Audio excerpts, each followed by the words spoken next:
Bagaimana kabarnya di pagi hari ini? Ya, jadi hari ini kita melanjutkan mata kuliah Pancasila dan Kewarganegaraan di semester 1. Tapi sebelumnya kita mungkin mengawali dengan membaca basmalah. Ya, dari pertemuan ke-12, tapi saya mengevaluasi pertemuan yang minggu kemarin yang ke-11 menyangkut dengan hak dan kewajiban warga negara. Di pertemuan yang ke-12 ini kita akan membahas tentang demokrasi. Mungkin bagi teman-teman ada yang sudah pernah mendengar kata demokrasi. Apa itu demokrasi? Demokrasi itu adalah sistem pemerintahan di mana kekuasaan politik berada di tangan rakyat dan dijalankan oleh mereka. Ya, jadi di sini kita bisa melihat dari slide yang ditampilkan bahwa demokrasi itu berasal dari bahasa Yunani yang terdiri dari kata demos dan kratos. Demos itu apa? Rakyat. Demos rakyat dan kratos kekuasaan. Dari dua kata ini bisa kita maknai bahwa yang namanya demokrasi itu adalah kekuasaan yang dimiliki oleh rakyat. Jadi dalam pertemuan ini kita akan membahas sedikit tentang konsep demokrasi dan menyoroti pentingnya partisipasi rakyat atau warga negara dalam pengambilan keputusan politik.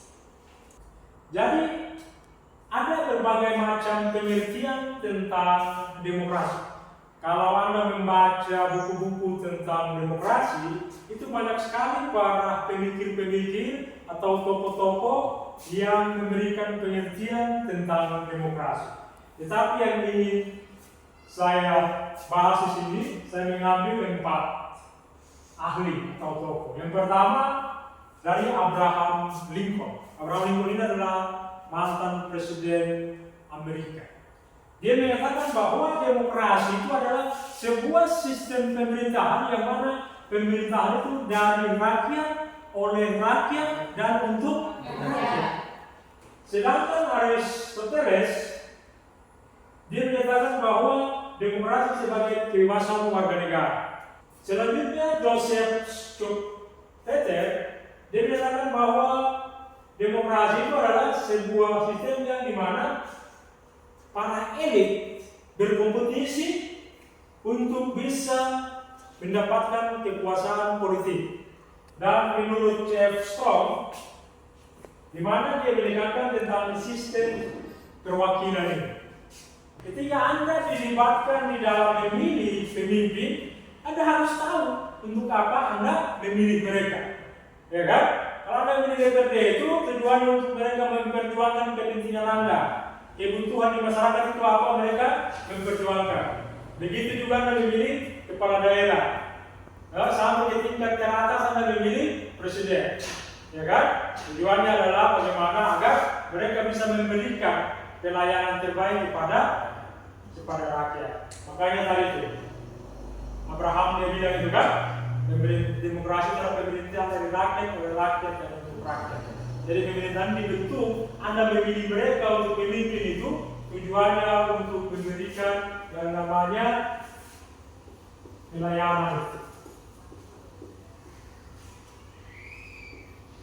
Ya, jadi kalau Anda melihat pemerintahan tidak melayani, berarti itu bukan pemerintahan yang baik. Pemerintahan yang baik adalah pemerintahan yang melayani. Nah, di sini ada juga ciri-ciri demokrasi. Ciri-ciri demokrasi yang pertama yaitu kedaulatan rakyat. Disebut dengan kedaulatan rakyat, rakyat adalah sebuah kuasa tertinggi, bahwa rakyatlah yang menentukan siapa yang menjadi pemimpin, dan rakyatlah juga bisa menentukan siapa yang tidak dipilih. Oleh sebab itu, siapapun yang menjadi pemimpin dalam sistem demokrasi, tugas utamanya adalah memberikan pelayanan kepada rakyat. Yang kedua adalah pemilu atau pemilihan umum yang bebas, adil, dan transparan. Dalam sebuah negara demokrasi itu harus ada yang namanya pemilu. Kalau pada sebuah negara yang disebut demokrasi tetapi tidak ada pemilu, maka negara itu tidak bisa dikatakan sebagai negara yang demokrasi. Karena melalui pemilu itu rakyat bisa mengevaluasi para pemimpin-pemimpinnya. Ya, apakah pemimpinnya bisa melanjutkan kekuasaannya untuk periode berikutnya, ataukah pemimpinnya itu cukup sampai di situ. Dan dalam negara demokrasi itu sangat menjunjung tinggi yang namanya hak asasi manusia, bahwa semua manusia atau semua warga negara dalam negara demokrasi itu memiliki hak yang sama, memiliki perlindungan oleh negara, perlindungan yang sama. Tidak ada diskriminasi antara warga negara yang satu dengan warga negara yang lain. Tidak boleh ada perbedaan perlakuan oleh negara kepada warga negara yang kaya dan warga negara yang miskin. Walaupun mungkin teman-teman dalam kehidupan sehari-hari ada juga menemukan bahwa masih terjadi beberapa kasus yang mana negara masih diskriminasi. Tapi pada prinsipnya negara demokrasi yang baik itu negara harus berada di tengah-tengah semua masyarakat. Dan dalam negara demokrasi juga ada yang namanya pemisahan kekuasaan atau pembagian kekuasaan itu. Jadi dalam negara demokrasi ada 3 sumber kekuasaan itu, atau yang biasa kita kenal dengan yang namanya itu trias politika. Trias politika itu pembagian kekuasaan. Jadi kekuasaan dalam negara demokrasi itu dibagi habis pada 3 lembaga. Lembaga eksekutif, lembaga legislatif, dan juga lembaga yudikatif. Apa itu lembaga eksekutif? Ya, jadi eksekutif atau bahasa yang lebih sederhana itu biasa kita kenal dengan yang namanya. Terus lembaga legislatif itu apa? Lembaga legislatif, ya, DPR, DPD, DPRD, ya, itu adalah lembaga-lembaga legislatif. Sedangkan lembaga yang terakhir adalah lembaga yudikatif atau lembaga peradilan. Ya, negara demokrasi itu terbagi habis kepada 3 lembaga itu. Lalu ada juga prinsip-prinsip demokrasi. Ada prinsip-prinsip demokrasi ini, yang pertama adalah partisipasi politik aktif. Yang kedua adalah jaminan hak asasi manusia, seperti tadi sudah dijelaskan. Dan yang ketiga, kesetaraan di depan hukum. Dan kebebasan, tetapi kebebasan Anda itu jangan sampai merugikan kebebasan orang lain. Itulah salah satu prinsip-prinsip dalam demokrasi. Dan yang keempat adalah supremasi hukum. Dalam negara demokrasi itu, hukum menjadi panglima tertinggi. Lalu sekarang, bagaimana kita melihat tentang implementasi demokrasi di Indonesia? Ya?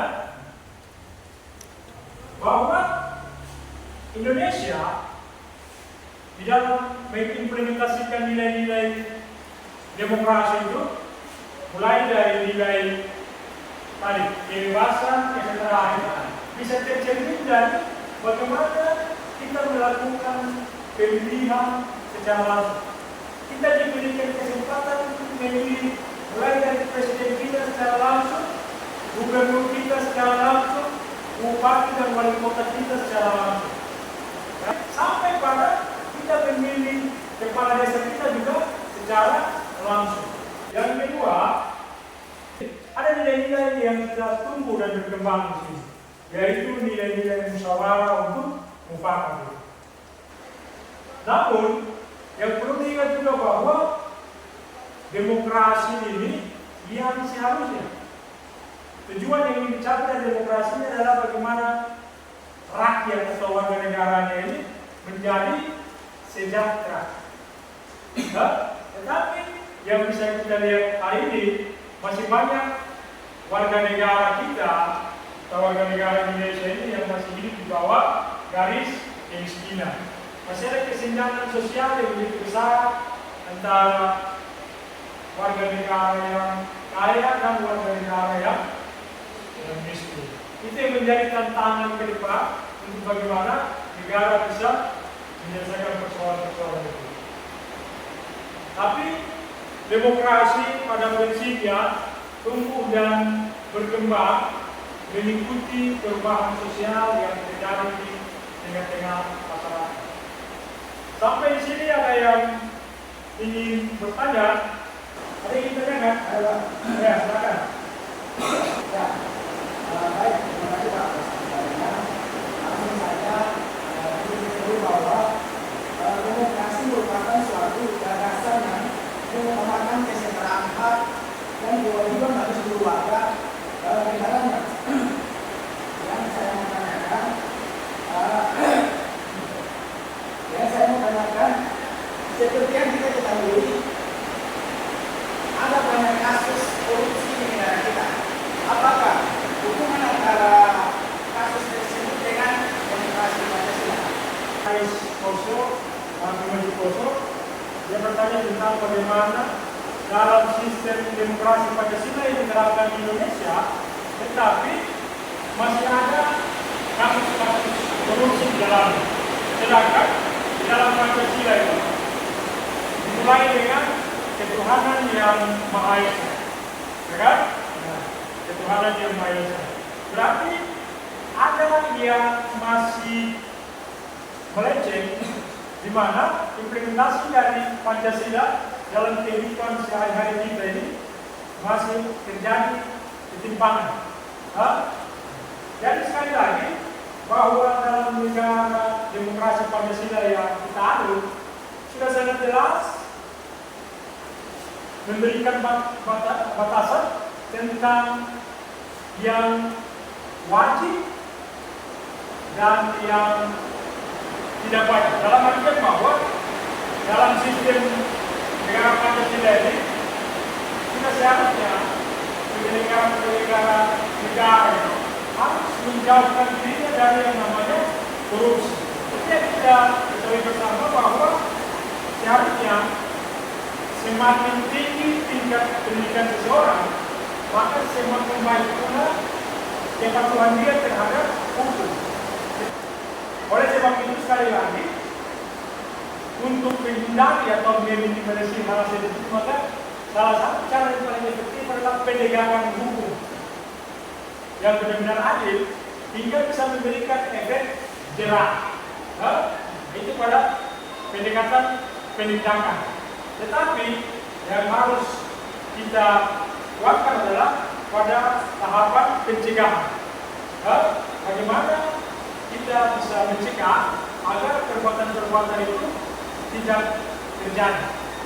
Pendidikan harus dikolaborasi dengan pendekatan agama. Negara ini bisa menjalankan kebijakannya itu sesuai dengan norma-norma baik yang diatur oleh negara maupun yang diatur oleh agama. Itu yang menjadi kekuasaan kita di pertemuan yang ke-12 ini.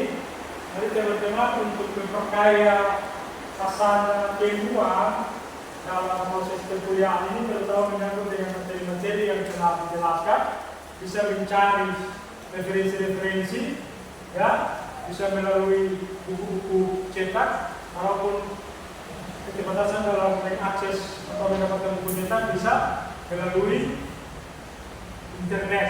Pada prinsipnya sekali lagi saya ingin mengingatkan bahwa kita sangatlah bersyukur hidup di dalam sebuah negara demokrasi. Demokrasi adalah sistem pemerintahan yang terbaik dari pilihan-pilihan sistem pemerintahan yang ada. Karena tadi hanya dalam negara demokrasi itulah kebebasan dan kesetaraan ini dijunjung tinggi. Hanya dalam sistem demokrasi ini semua warga negara setara dan semua warga negara diberikan kebebasan. Tetapi yang harus saya ulangi lagi, yang harus digarisbawahi adalah kebebasan individu itu tidak boleh merugikan kebebasan publik atau kebebasan orang lain. Mungkin pertemuan kita sampai di sini. Saya absensi dulu. Tapi rumah Tior, Safina Buatan. Ya, jadi mungkin itu yang bisa disampaikan dalam pertemuan kita yang ke-12 ini. Kurang dan lebihnya saya mohon maaf. Wassalamualaikum warahmatullahi wabarakatuh. Waalaikumsalam.